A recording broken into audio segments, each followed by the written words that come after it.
Salam pemirsa, pada pekan terakhir Mei 2025, dunia dikejutkan oleh satu pengumuman penting dari Presiden AS Donald Trump, penandatanganan Executive Order untuk peluncuran proyek Golden Dome.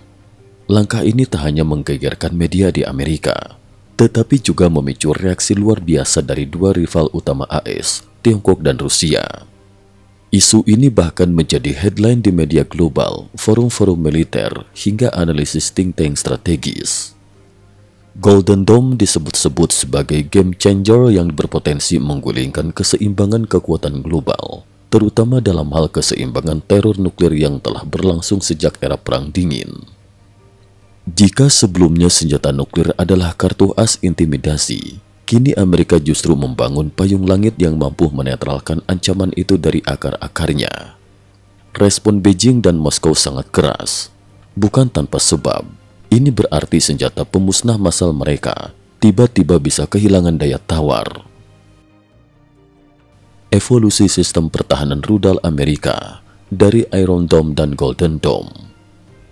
Selama ini publik mengenal Iron Dome milik Israel sebagai sistem pertahanan roket canggih, namun terbatas pada serangan dari bawah ke atas.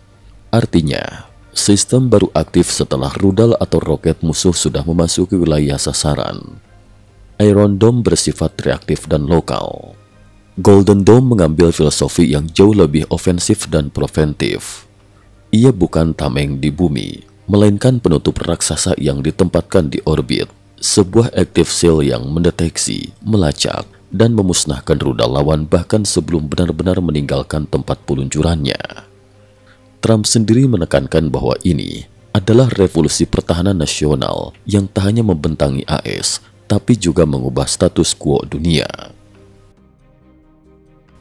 Anatomi Golden Dome, teknologi, skema, dan integrasi. Golden Dome tidak lagi sekadar imajinasi Star Wars era Reagan. Kini kemajuan dalam AI, jaringan satelit orbit rendah, dan superkomputer membuat semuanya mungkin diwujudkan. 8 subsistem inti Golden Dome. 1. Satelit peringatan dini orbit LEO, Low Earth Orbit. Ratusan hingga ribuan satelit mini, mirip Starlink dengan sensor inframerah, optik, radar, dan AI mampu membaca tanda-tanda peluncuran sebelum rudal terbang. 2. Platform intersepsi orbit, Orbit Kill Vehicles. Kendaraan penghancur yang bisa dikerahkan dari orbit untuk memotong rudal saat fase BOS, fase yang paling kritis dan mudah dipatahkan. 3. Jaringan pelacak hipersonik. Pelacakan terus-menerus atas rudal hipersonik dan manuver ekstrim yang sebelumnya nyaris mustahil dihadang oleh sistem lawas. 4. Terminal Defense Ground and Naval Integration. Semua sistem THAAD, Aegis, Patriot, dan jaringan radar super canggih diintegrasikan dalam satu kontrol terpadu, termasuk kolaborasi dengan kapal perang AS. 5. Senjata non-kinetik, laser dan pulsa elektromagnetik.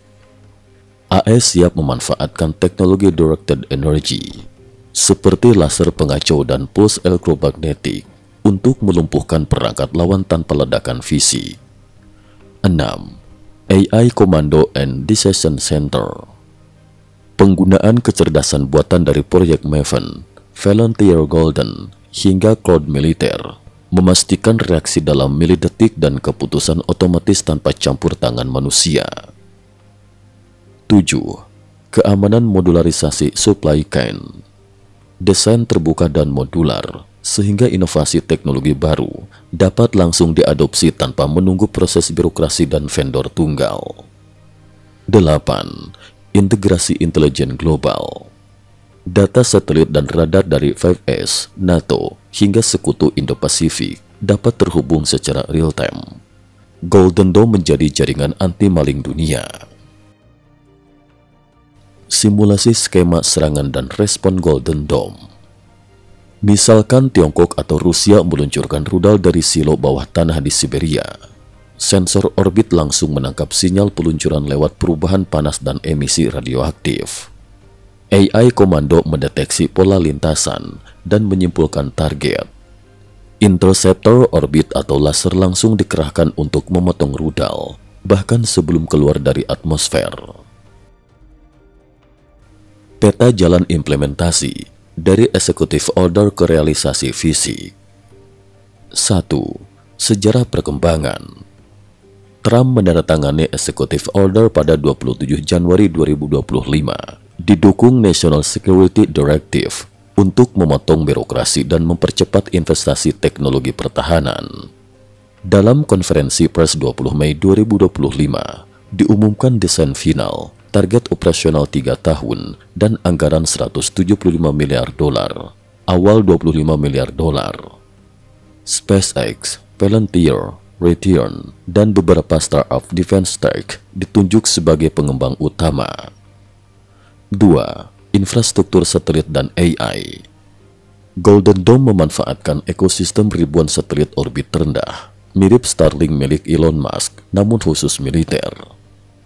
Setiap node satelit bisa berkomunikasi secara otonomos, sehingga sistem tidak lumpuh meski 1 atau 2 node diserang. 3. Pendekatan Open Architecture. Siapapun dengan AI, sensor dan software tercanggih boleh ikut lelang. Ekosistem pertahanan menjadi ajang inovasi terbuka, mengadopsi kecepatan inovasi ala dunia startup. Dampak terhadap strategi dan keseimbangan global. 1. Akhir era Mutually Assured Destruction, MAD. Selama 70 tahun, doktrin MAD adalah pondasi perdamaian. Semua negara besar tahu jika meluncurkan nuklir, maka kehancuran massal akan saling menghancurkan. Golden Dome mengancam doktrin ini. Jika AS kebal terhadap serangan rudal balistik, berarti hanya Amerika yang tetap survive dalam skenario terburuk. 2. Efek psikologis dan deterensi. Negara seperti Tiongkok dan Rusia mendadak kehilangan kartu as dalam negosiasi geopolitik. Efek deterrence berubah. Sekarang, siapapun yang mengancam langsung kehilangan efek gentarnya, bahkan bisa kena serangan balik secara otomatis dari sistem AI. 3. Perlombaan senjata angkasa baru. Kemungkinan negara lain akan membangun counter Golden Dome, baik dari segi rudal super hipersonik, satelit penghancur satelit, hingga perang cyber intensif. Era baru perlombaan teknologi militer di luar angkasa akan mempercepat aliansi dan konflik teknologi tingkat tinggi. Respon global, dinamika, kecemasan, dan diplomasi. 1. Kronologi respon Tiongkok, Rusia, dan Korea Utara. Tahap 1, Januari-April 2025. Beijing dan Moskow awalnya menganggap enteng, menyangka Golden Dome hanya sensasi politik. Tahap 2, 9 Mei.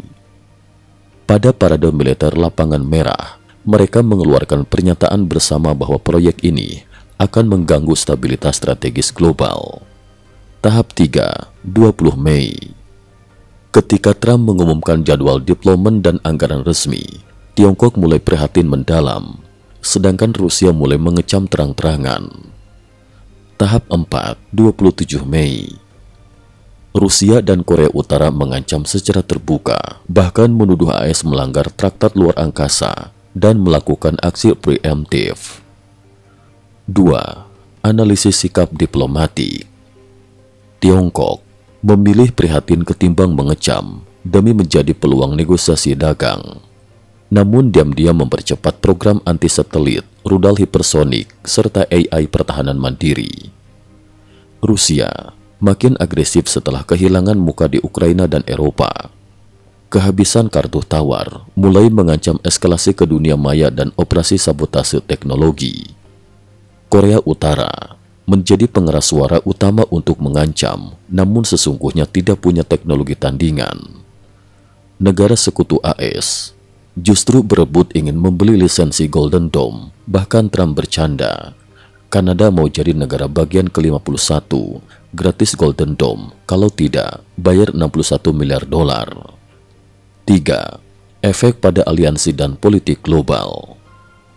Aliansi NATO, Five Eyes, Quad, dan Sekutu Asia Pasifik semakin diperkuat lewat jaringan integrasi Golden Dome. Negara netral mulai tertekan untuk memihak jika ingin mendapat jaminan perlindungan di era pasca MAD. Potensi tantangan dan skenario risiko. 1. Serangan cyber dan perang elektronik. Golden Dome bisa menjadi target utama serangan cyber dari negara lawan, baik melalui sabotase, jamming, maupun zero-day attack pada perangkat lunak militer. 2. Perlombaan teknologi dan asimetri. Tiongkok dan Rusia kemungkinan akan berinvestasi besar-besaran di rudal bawah laut, drone bawah laut, dan satelit pembunuh satelit. Perang asimetris memanfaatkan kelemahan AI, supply chain, dan kemungkinan sabotase insider dalam jaringan terbuka. 3. Perlombaan proliferasi teknologi ke negara ketiga. Negara-negara seperti Iran, India, bahkan Turki bisa berusaha membangun versi mini Golden Dome, memicu fragmentasi teknologi dan risiko kebocoran ke kelompok non-negara, non-state actors. Masa depan, babak baru dominasi Amerika dan dilema dunia. 1. Dominasi teknologi AS di era baru. Amerika kini bukan hanya adidaya darat laut udara, tetapi juga penguasa orbit. Semua strategi militer dunia harus menyesuaikan dengan kenyataan baru. Langit bukan lagi milik semua bangsa, hanya milik mereka yang menguasai AI dan jaringan satelit. 2.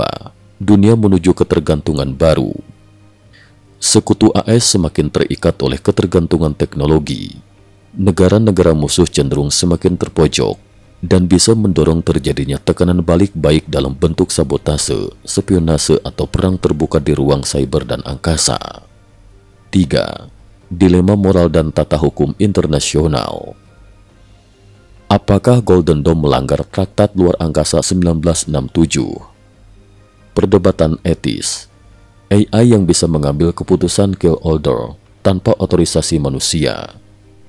Risiko kecelakaan sistemik jika sistem AI mengalami salah deteksi bisa memicu konflik besar secara tidak sengaja.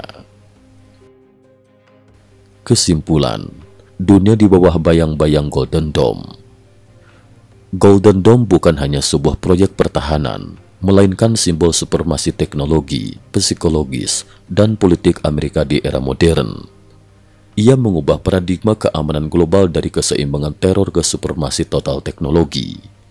Dunia kini menatap ke langit dengan kecemasan baru, bukan hanya dari ancaman rudal, tapi dari bayang-bayang kecerdasan buatan dan konstelasi satelit yang tak pernah tidur. Pertanyaan besar ke depan, apakah dunia akan menerima dominasi Golden Dome, atau justru masuk ke era perlombaan senjata ruang angkasa yang lebih berbahaya dari era nuklir? Satu hal pasti, sejak pengumuman Golden Dome, langit dunia tidak lagi netral.